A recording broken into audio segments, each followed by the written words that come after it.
Testing. Testing. 1, Testing. 2, 3.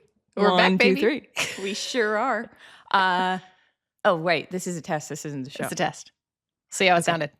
Okay. All right. Okay. Bye. Sort of. Bye.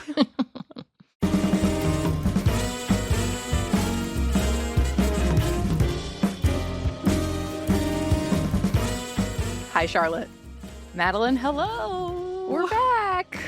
We're back. You're not on a boat in the Galapagos anymore. You know, I had a fabulous time in the Galapagos with that incredible Wi-Fi. If you missed our Instagram live with shockingly good Wi-Fi on the boat, I was saying to Charlotte, I'm like, why is this Wi-Fi better on this boat than in my apartment? Unclear, but I am happy to be back on land, I will say.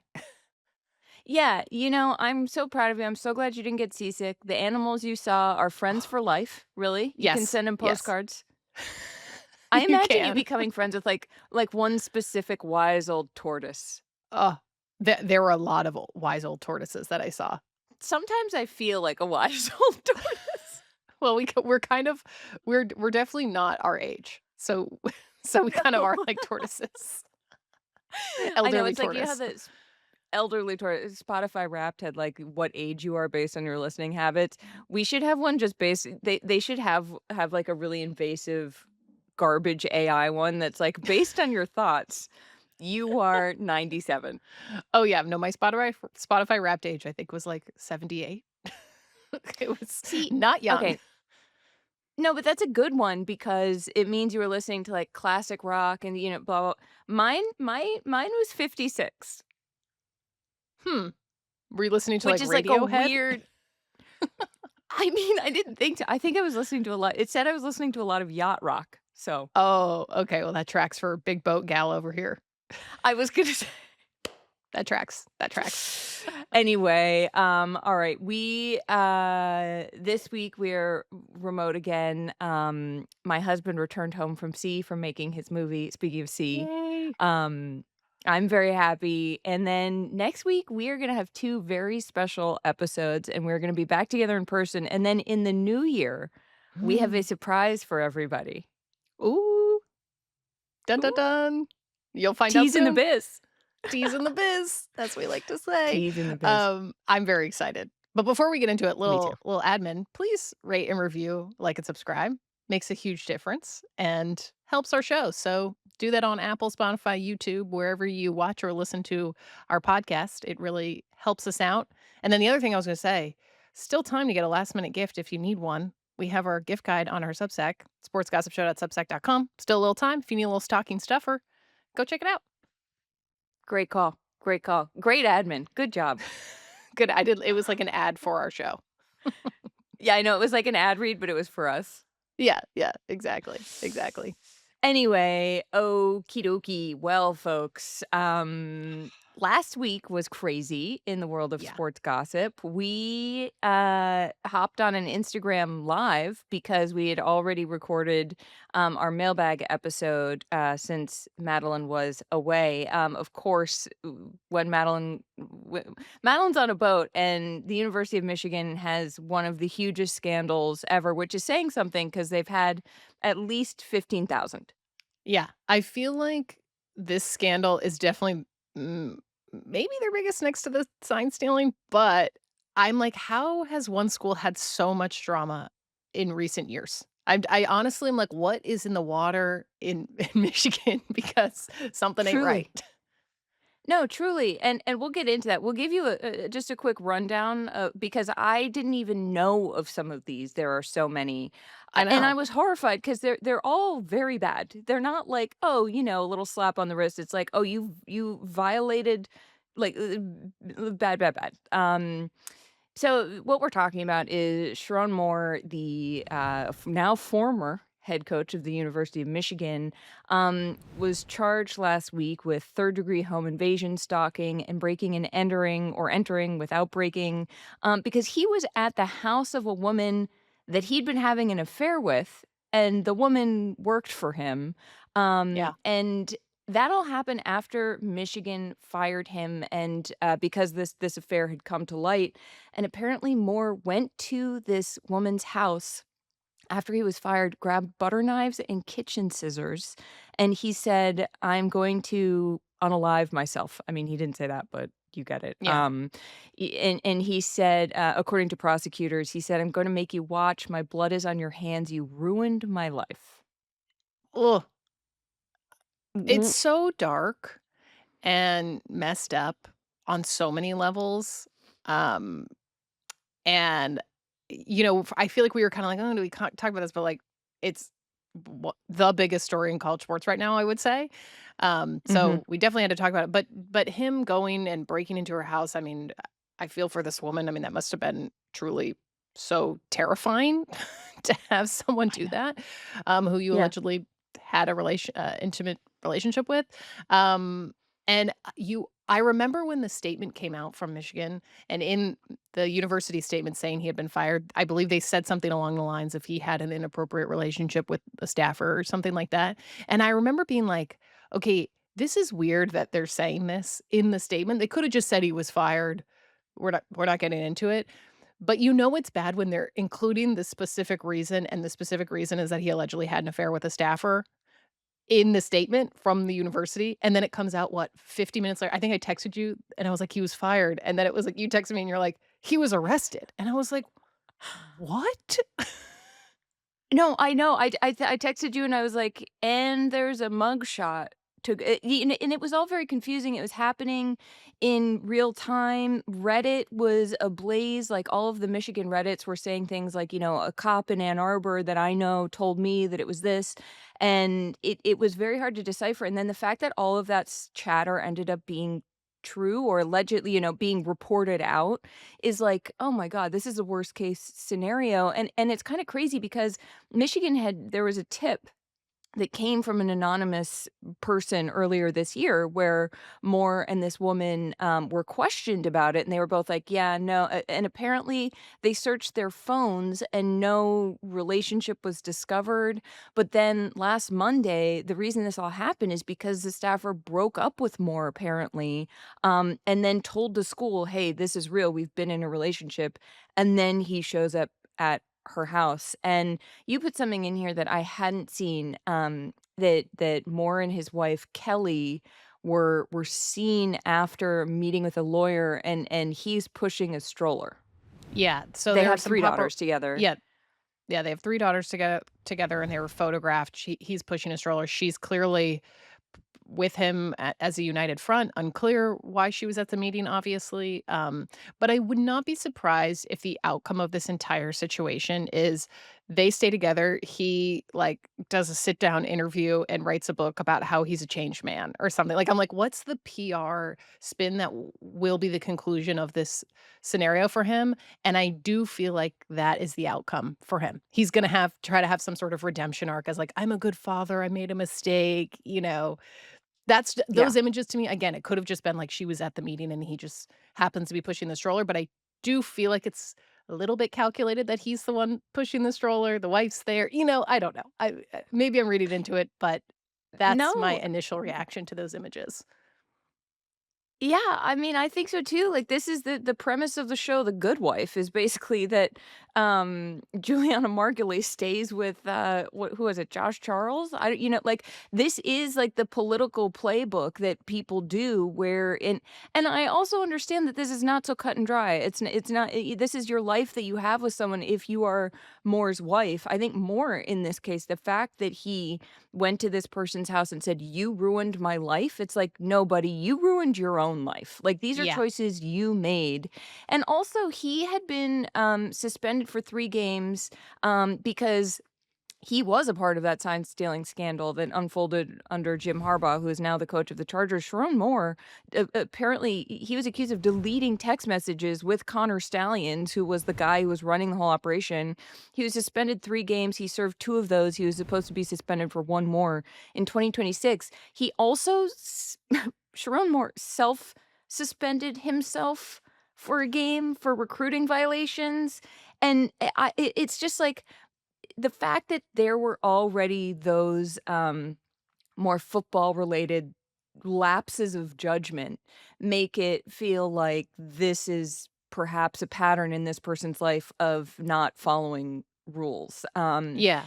Yeah. And apparently, everyone at Michigan, like, everyone's shocked and the players feel betrayed, and Michigan has actually hired a law firm to begin an investigation because all of this also came out after signing day. Like, all of these recruits had already they committed, and it was after the Ohio State game, which Michigan lost. But the timing of it felt a little bit like a little sketchy for this to Mhm. break right after all of those important milestones happened for Michigan, the school.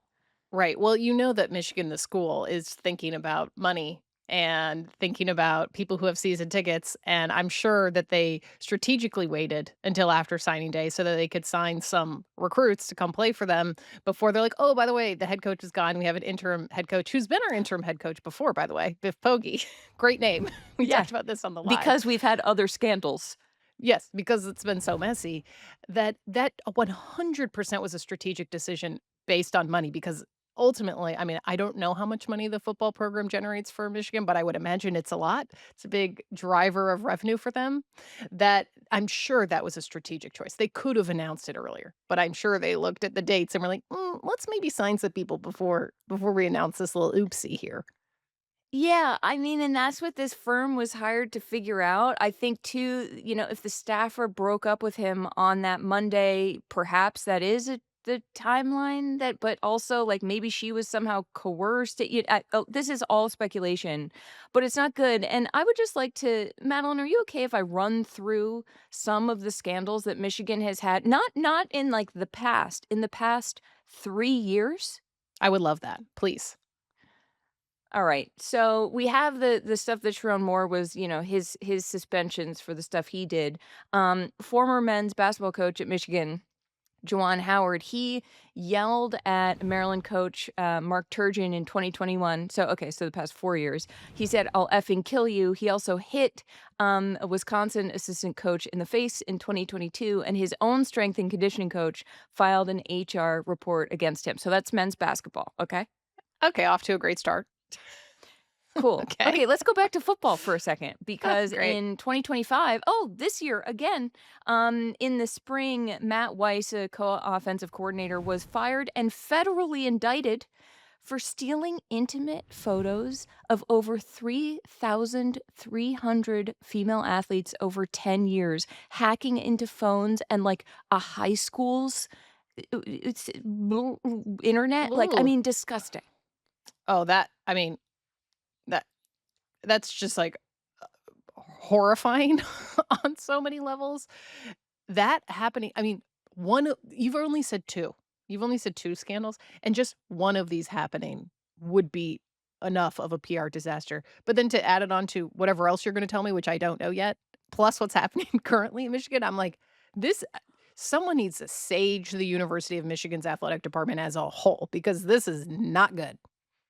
No, big time, and all of this has taken place under athletic director Ward Manuel, and I'm sorta like, if this goes all the way to the top, like, what does Ward Manuel know about some trustees for this guy to have Yes. stuck around? And again, Right. all speculation, don't sue us, but, like, it gets sketchier. Also, these are all things that, like, it's not like recruiting violations for all like, these are things that kinda make your stomach turn. Yeah, well, Um and you know what it says to me is these are like personnel issues. Mhm. Not that recruiting violations are not good because they are bad, but it's Right? like, okay, Ward is one presumably hiring, or at least the finals say to hire these people. So he's sitting down with these people and being like, well, their personality is good for this job. It's like, what's going on with the hiring process here that they continue to hire people who are threatening to effing kill someone, who are, hacking people's phones. It's like that those are so much worse than a recruiting violation, in my opinion, that I'm like, Same. this is like, Yeah. what's the culture of personality around hiring at the University of Michigan's athletic department? Because I don't know what profile they're looking for, but it's leading to a lot of these horrifying scandals. It's a really good point. It's also, I think it goes back to what we always talk about, which is like great leaderships, it's top down. And I don't know where exactly, like I think we always say it goes all the way to the top. So like I don't know who else at Michigan or what it's also so Michigan's reputation, or like the way that a lot of people think of Michigan is like, oh, the an Ivy League of state schools, of like it's so hard to get into. It's there's a kind of, I don't know, there can be like an air about it where all of these things happen, but it's kind of that it hasn't fully stuck to its reputation. I feel like maybe until now, I feel like this is kind of a breaking point. The amount of articles that I was found going through like the past stuff, in the past 3 days, there have been like at least 50 things online of like a timeline of Michigan scandals, which I hadn't necessarily seen before. I'm sure they were out Yeah. there, but the Sherrone Moore thing feels like it cracked something open. Like People Mag, Us Weekly had like, who is Sherrone Moore's wife, which is how you really know that it's crossed over. Yeah. No, totally. Yeah, you're so right. So, okay, I'm gonna keep going here. In Oh, God. 2022, the head men's hockey coach, Mel Pearson, and well, it'll be quick. This isn't fun, we know, but it is the kind of stuff that like we have to talk. This is a massive thing, Yeah. and It's huge. so okay, so 2022 head men's hockey coach Mel Pearson and director of hockey operations Rick Bancroft, they were alleged to have created a toxic work environment for female employees, pressured student athletes to lie about their COVID-19 vaccination status. Bancroft was also alleged to have known about sexual misconduct committed by a former Michigan football coach, doctor, like against over more than 1,000 former athletes. I mean, the numbers here are staggering. I'm like, 1,000? um, yeah, okay. What? So then 2022, Mazi Smith, a Michigan defensive lineman, was arrested after police found him with an unregistered gun during a traffic cop. He was not suspended, continued to play, even though he was charged with a felony in December 2022. And then we got Glenn Schembeckler, son of longtime Michigan coach Bo Schembeckler. He resigned 3 days after being hired as an assistant recruiting director after people found his old tweets filled with he had liked transphobic tweets, political conspiracies, racially insensitive stuff, including some which implied that slavery was good for Black people. Oh my. Okay. Okay. So, and that's where I'm gonna stop, because believe it or not, Madeline, there's more, but, like, I can't keep reading them. No, all of these are so awful for so many different reasons, but again, what I go back to is, like, what is going on from the top level of Michigan's athletic department that is leading to all these scandals across multiple sports? To me, it's like, we need to have a come to Jesus, Michigan, because something is clearly wrong with how they're hiring people, how they're maybe, what's the word I'm looking for? Reported like, what's the word I'm looking for? Like, I don't know. like What are you trying to being a say? boss, like doing boss things, like what's the Leadership? no, no, not leadership. Wait, Like, when you're in a managing? job. Yes, thank you, managing.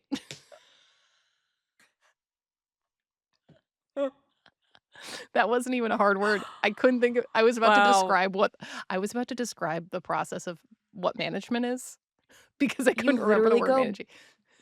being a boss. No, I would okay, let me go back to what I was saying. Thank you for Okay, getting yeah, the word please, for because me. it's a Thank you for picking serious that out of point. my It's brain. a good point. It's a good point. What I mean is that the University of Michigan's senior leadership within the athletic department, not even necessarily these coaches or these people getting in trouble who were subordinates, but that the management process here, like the people who are in charge in the athletics department are not managing these people right. Like this is an issue of obviously these people's personalities to commit these like do these horrible things is one issue, but Yeah. then also the athletics department is responsible here because they're the one who are continuing to hire these people who are getting in trouble time and time again across multiple sports and at different levels of seniority. Like, what are we doing here?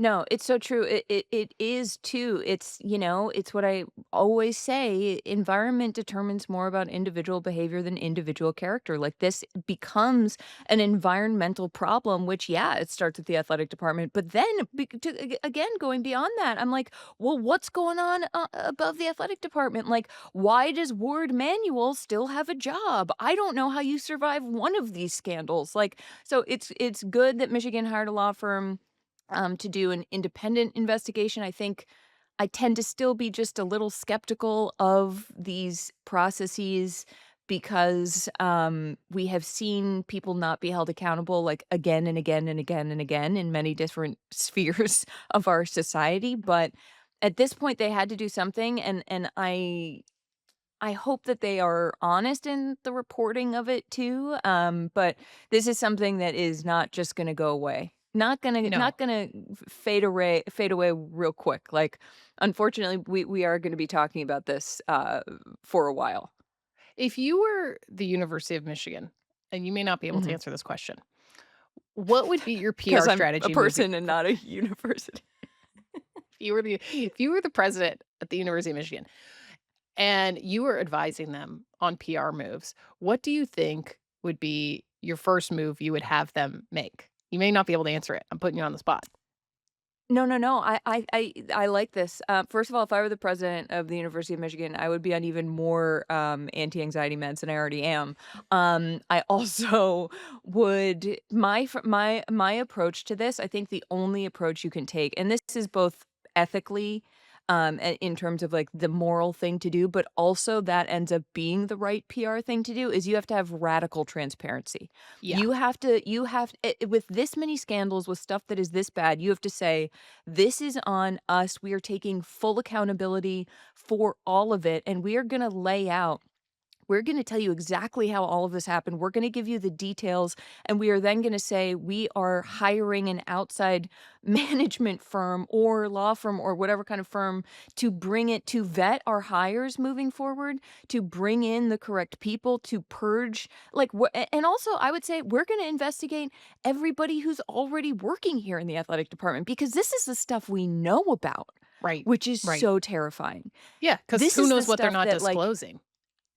right, right, or what they don't know about yet. So I think the only way you have to clean house, you have to do like a full as you said, you have to sage this in every sense of the word. And I really hope they do. I really hope they Yeah. do because I don't know how anybody can trust this institution. And I feel I really feel for the athletes. Like these are the people who are bearing the brunt of these horrible things being done. And also just like how do you wanna be proud of the place you play for, and obviously, like, every institution is rotten in some way or has awful secrets, but I think that this is a level that's like, "Okay, well, how am I supposed to put on this uniform that says Michigan on it and feel okay about it?"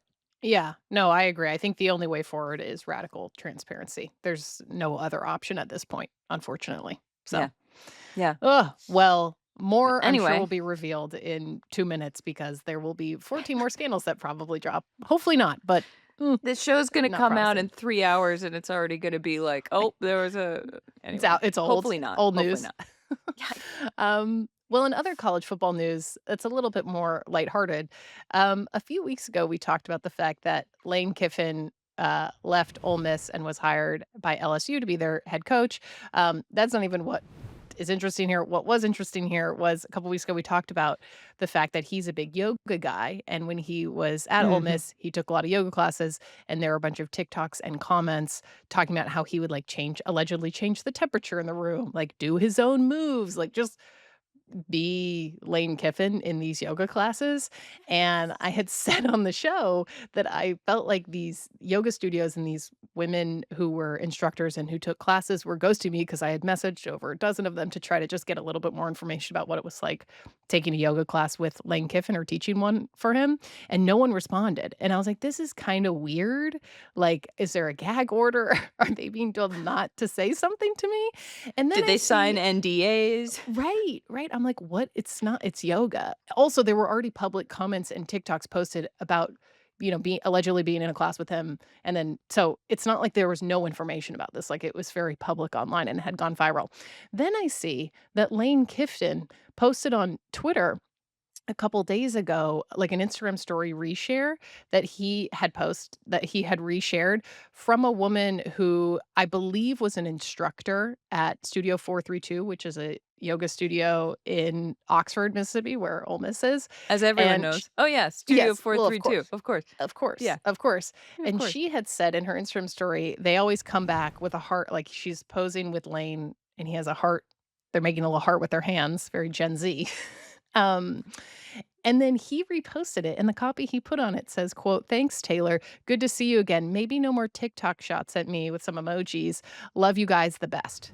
So then I go, okay, I think my theory is confirmed that Lane did Yes. tell them, hey, guys, can you not say anything about this? Because clearly he went back to the studio at some point after getting hired by LSU for whatever reason. Like, and is like, thanks, guys, for not talking to the press about this. That's my theory.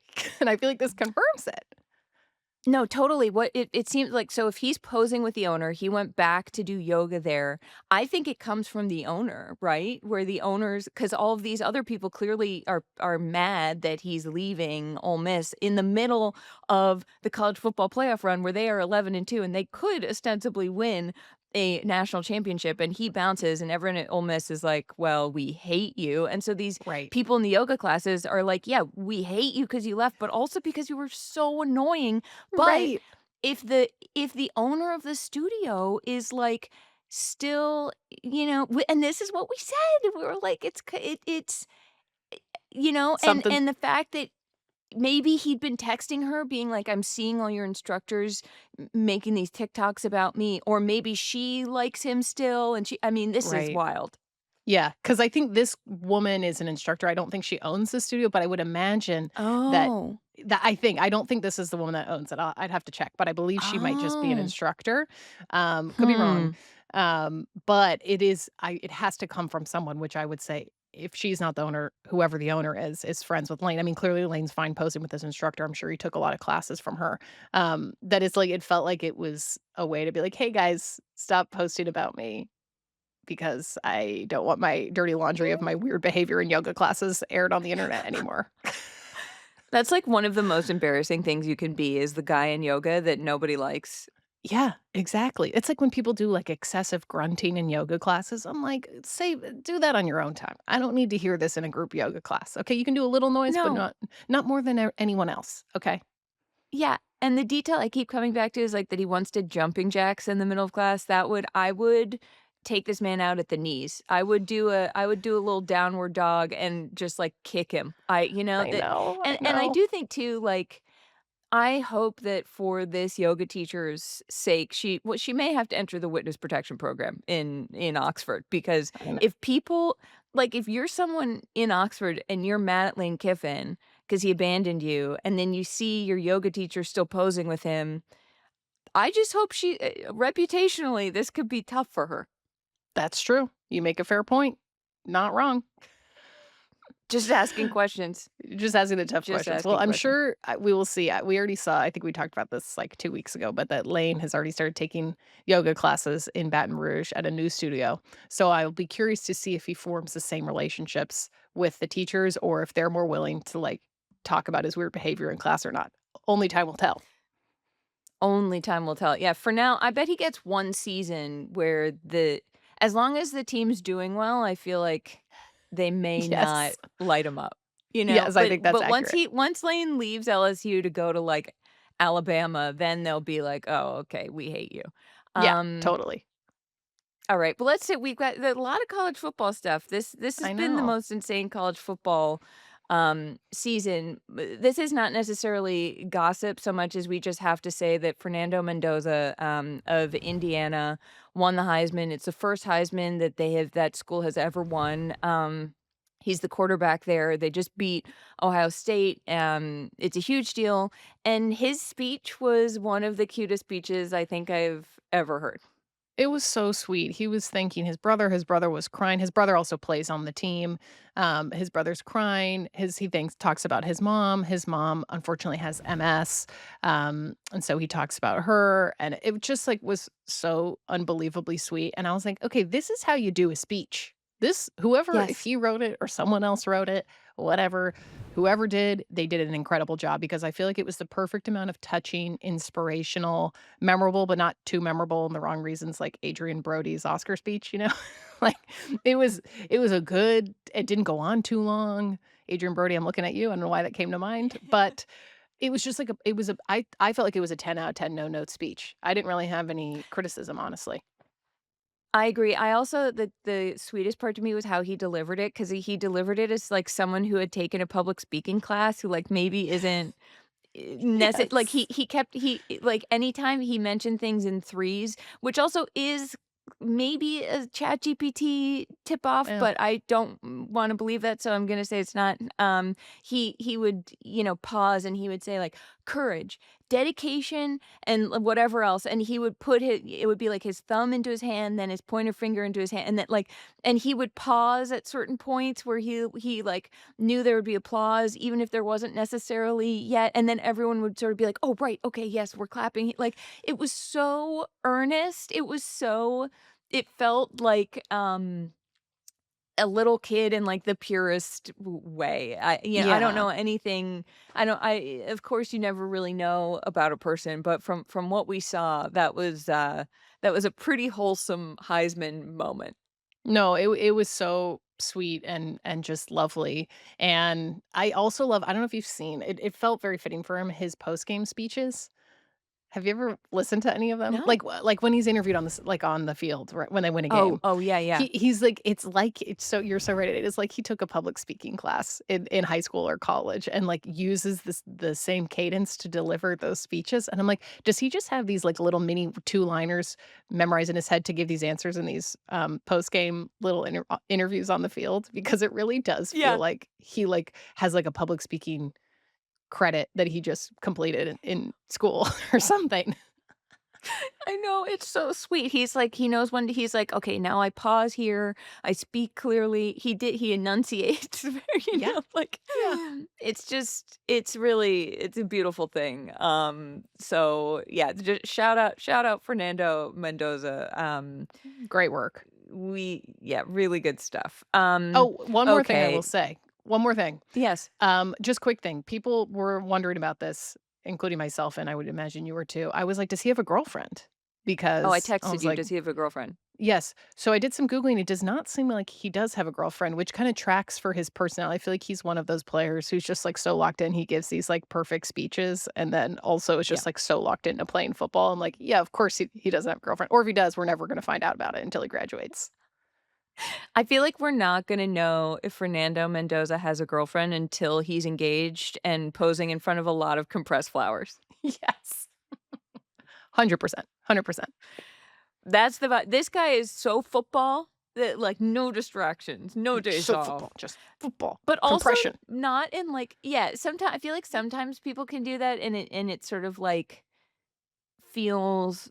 I'm like, "Do you just not like do you, like, hate women?" But it doesn't feel this way. It feels like he respects women, and he knows that he wouldn't be able to give someone his all while he is also giving his football team his all, so it wouldn't be fair Yeah. to either of them for him to have Yeah. a girlfriend. It's very selfless of him. He's too locked in. Yes, he's too locked in. Okay, well, speaking of locked in, Oh Madeline, my god. this was I the deep dive that I went on. Okay, I'm gonna just tell you all what happened. So Philip Rivers, was a quarterback in the NFL for 17 seasons, and he was brought back to play as the starting quarterback for the Indianapolis Colts, which is where he had retired in 2020. This man played his 18th NFL season 5 years after he retired. He is 44 years old. He has 10 children, and he is a grandfather. So many kids. Also being a grandfather at 44. Well, Crazy. impressive. Impressive. Surprising. Surprising, impressive. He and he's been with his wife Tiffany, I think since middle school. Yes. Um, they had their first daughter, Hallie, in 2002, and then their youngest, Andrew, in 2023. Um, and I just think like I feel like he can't be the first grandfather to play in the NFL, but something about a grandfather also like it felt so dangerous to me to be 44 and, like, not in football shape I and know. playing football. I guess he's okay, he did it, but, like, oh my Yeah. god.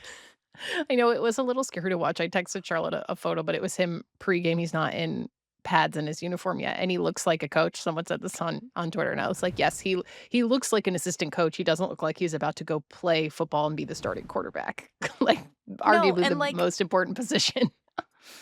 Right, right, and also, like, a lot of head coaches in the NFL are younger than he is, and also he coaches a high school football team, and he sort of teared up talking about how he just wanted to show his players that he wasn't scared, and when I heard about this, Madeline, I was like, "I cannot believe that Philip Rivers I cannot believe he's doing this," but then I watched his press conference where he was like, "You never know if you're gonna get a second chance to play the game you love," and I was kinda like, "You know what?"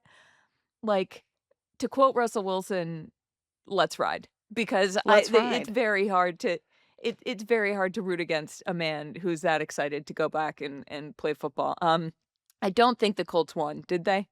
I don't think so, but he did throw a pass for a touchdown. I did see a highlight of that, so at least he did that. Well, good for Philip.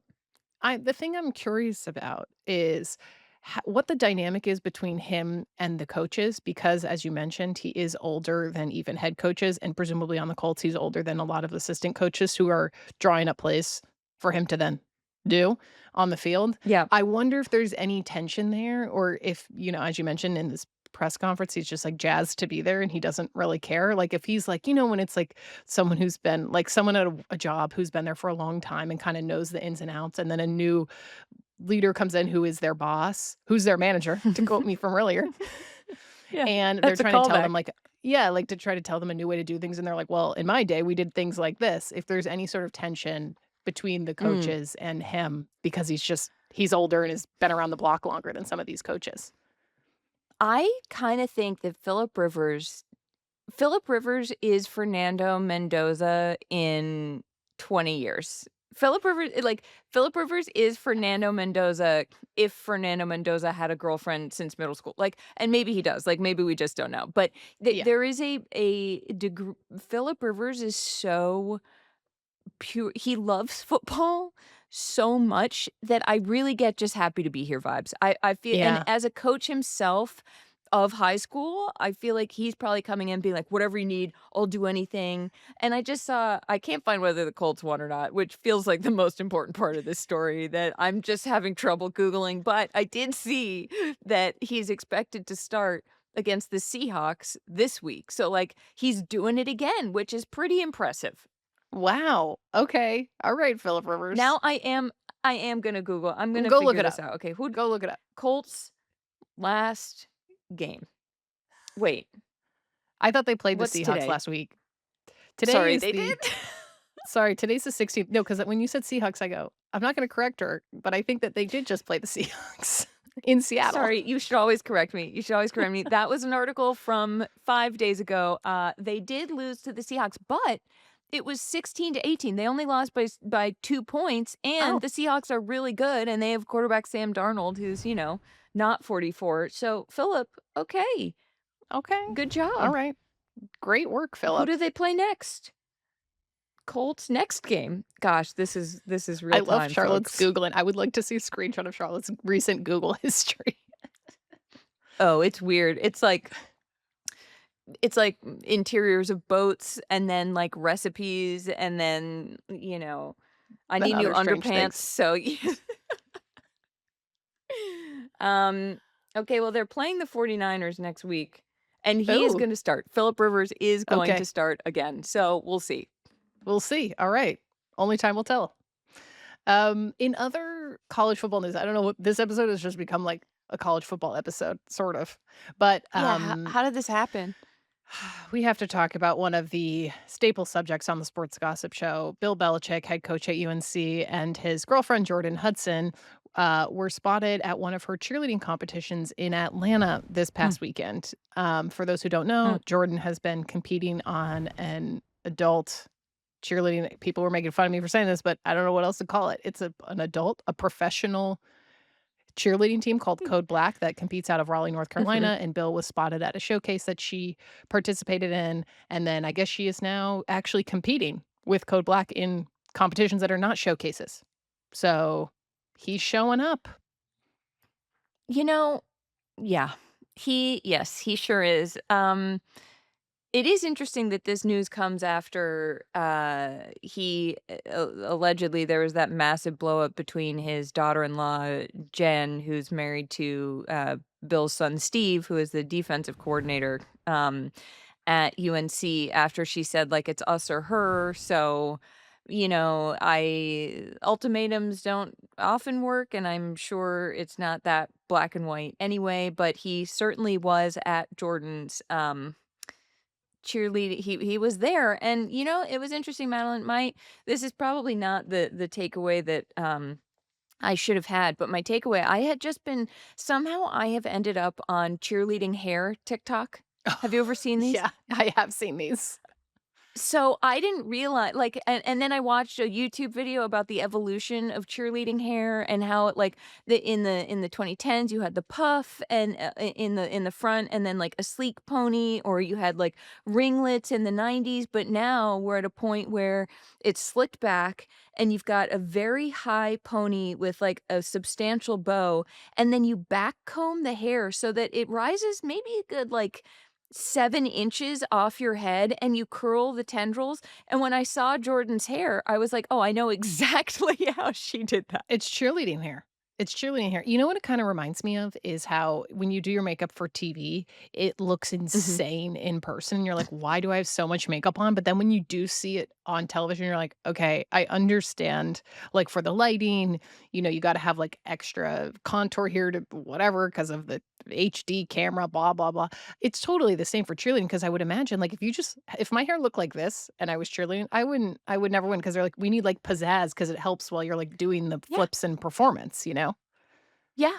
No, totally. I watch a lot of ballroom hair videos where they do a lot of, like, teasing and shellacking, and also then there was the hair of the, synchronized swimmers where they put, like, gelatin.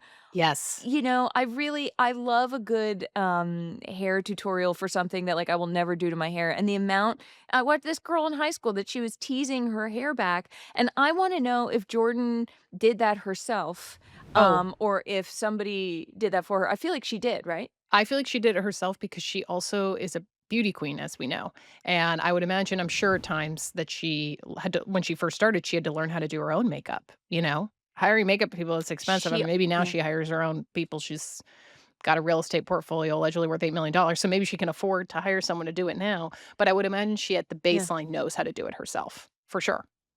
I mean, her the hair, like, is she teasing that? Yeah, I oh, yeah, do I sorry, hair, that that's feels what I like mean, hair and makeup, yeah, yeah, yeah. That y I think she can yeah, do it yeah, yeah. herself. Yeah. I think It that's feels like a like a baseline personal thing requirement. too. Yeah, and, Yes. like, how you tease it. Um, yeah, I it is also, now that I'm speaking of Steve Belichick, Bill fired, a bunch of UNC staffers. He fired offensive coordinator Freddie Kitchens, special teams coordinator Mike Pryfer. He did not fire his son. Hmm, Hmm. hmm. Either of his sons, sorry, because 2 sons work for him. He also does not appear to have fired the son of general manager at UNC, Mike Lombardi, who also works there. Mm. So, Well, here's what I will say about that is I am no football coach, but I would gather to say that he's maybe influenced by mm, personal relationships with these people to not fire them when maybe they weren't necessarily the best people to hire in the first place to do that job. And that if these people were not his children or someone he had a long-standing professional and personal friendship with, that they may have been fired. I don't know. I'm no hmm. football coach, but just saying. Methinks Methinks. methinks thou might be on to something.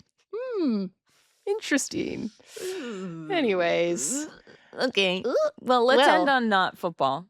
let's end on not football. I have a little fun golf update for you. Have you seen this? Because I want you to be revealed if you have not seen what I'm gonna show you. I can't decide whether I should lie and say that I haven't seen it, You have or seen it. Did you see it in but my I also newsletter? can't remember it. Okay, okay, that's No, fine. someone DM'd us on Oh, they did? the Sports Gossip Show account, and when you were in the Galapagos and I was social media admin, I saw it there. Oh, okay, okay. All right, well, then I appreciate your honesty. But Well, I'm clicking it as if it's for the first time because I don't great. remember it. Great. Well, we have a little wedding compressed flower update. Professional golfer Ben Griffin married Dana Meyerhoff in what they are calling a quote, refined tropical luxury themed wedding in Palm Beach. And I would love to go over the flowers because Oh, wow, We look at must these. discuss, are they compressed? I don't think so, Madeline. I think not. What I would say is their arch they got married under, you could almost argue is a little compressed, but I actually don't think so because of the placement of the flowers. It's a lot of flowers and not a ton of greenery within the arch. There's a lot of greenery behind them with trees and foliage, but I think it's not compressed. I don't think it's compressed because they have varying colors. They have red, they have light pink, they have white, different kinds of flowers. So it's Yep. the variation also leads to the difference of compression. They also really aren't shoved in there. Like I can see each individual flower and they have some tendrils of greenery and varying heights on the flowers across the aisle. I don't think these are compressed. I No. wonder, do you think they've been listening? Because it seems like I this must was know. it seems like this could have been a compressed wedding, but they let it breathe just enough. Do you know what I mean? I'm like, not to toot our own Yes. horn. I don't wanna have an inflated sense of, importance here, but I do it's possible. Mm, it's certainly possible. I think who knows? Maybe they were listening, or maybe some associate florist who was working on the wedding was listening. The one thing I will say, and I just have a Mm, question about it, is in one mhm, of the photos, it's a back shot of her walking down the aisle with who I assume is probably her dad or stepdad. Um, mhm. and there she's walking on grass. And I'm like, I is that grass wet? I'm like, I hope there are not a lot of grass stains under that dress. It's stressing me out. Oh, I know, but, I feel like with some wedding dress and some first of all, I is she wearing wedges? Does she have those little, like, stoppers on her heels so that she doesn't aerate the lawn? Yep. Um, I do feel like there are some people who with their wedding dress, they're like, "If this gets dirty, if this gets stained, if I spill on it, like, so be it. This was a one-time outfit, and maybe we've got a good dry cleaner." True. That's I true. even even in my sort of backyard wedding, I was a little stressed wearing that amount of white because I know myself very well. And rarely a day goes by like this sweatshirt even that I'm wearing right now, there's a stain on the sleeve that's small, but, I know it's there, and it's hard not to spill on yourself. Yeah, no, that's true. It is hard not to spill on yourself, and having worn a traditional, like, long white wedding dress, I did get it professionally, like, preserved, which I'm like, "Is this a scam?" I don't know, but they got all the stains out of it, so whatever. I'm Okay. sure that's what she did. Yeah, look, and maybe it's a Jesus take the wheel kind of vibe. It's like, "You know what? Right. We're wearing this, and we're gonna see go with God. Go with God and the white wedding dress." I love this analysis of grass stains on a wedding dress on a sports podcast. Well, it's relevant. Yeah, it is. It's You relevant to know our what? discussion. Actually, it is relevant because if you think about it, like, a lot of sports teams have white uniforms. Like, Yes. th th think softball, you're sliding, you Football, get and they get the soccer. stains out. Football, like, imagine all the times you see like, when the Chargers wear white, for some reason, the Chargers are popping into my head, and they have, Yep, like, grass all over them and, like, paint from the field. Either they throw those away or they get the stains out. they get them out. They're using, like, high-powered Tide, or I don't even know what. So, here's another Industrial question for you. strength Tide. Yes. What? What? Yes. Do you think that sports uniforms are designed with special fabric that is more stain resistant? And if so, why don't they make Oh, that for all clothes? that is such a good question. I don't know the answer, and I would love to know the answer. If someone works in the equipment department for any sport, please tell us. Great question. That's an infrastructure question. We sh Yeah, yeah, yeah. This is infrastructure. We should really do an episode next year that's like the infrastructure. We get, okay. How have we not had an equipment manager on this show yet? Come on the pod. Come on the pod. Yes, I would love that. That's it. That's it. That's That's it. infrastructure. I love it. Done. I'll add it to the All list right. for 2026. Yeah, we've got a little 2026 list going. We Also, do. sorry if at any point you could hear honking and or church bells. I am in New York City, and did I say this at the top of the show? I can't remember. I blacked out. Did I say that I'm not in my apartment? You did. You did. I think so. Okay, well, I'm I don't not know. in my apartment because well, if I didn't, I'm not in my apartment because I woke up and the fire, alarm, the battery in the apartment above this is so New York. This is just for anybody who's still listening and lives in New York. You are not alone. Our heater sounds like there's a small, tiny man trying to get out of it with a hammer, and then above me, the fire alarm is the battery sound is just, like, beeping, and fortunately, there's somewhere else I had to go, which is a part of an exciting surprise later, as we said, but Ooh, I was just like, "I will lose my mind." So, I'm yes. gonna go home, and we're gonna see if the fire alarm has been fixed, but, real New York moment over here. Yeah. Happy holidays, everybody. Happy holidays to all who celebrate holidays. Happy holidays. Yeah, W and happy New Year. Yeah, happy New Year. Well, that's the end of our show. Thank you so Mhm. much for listening or watching on YouTube. And as I said at the top, please rate and review and like and subscribe. It makes a huge difference. And you can follow the Sports Gossip Show on Instagram at Sports Gossip, TikTok at Sports Gossip Show. You can subscribe to our Substack for access to game chats at sportsgossipshow.substack.com. And yeah, I think that's it. I think so too. All right. Wow. Alright. Okay. Well, we will be back. We'll be back. I'm gonna stop talking. We have another Yeah. episode this week. It's gonna be great. Okay. It's gonna be All right. lovely. Okay. Okay. Bye. Bye.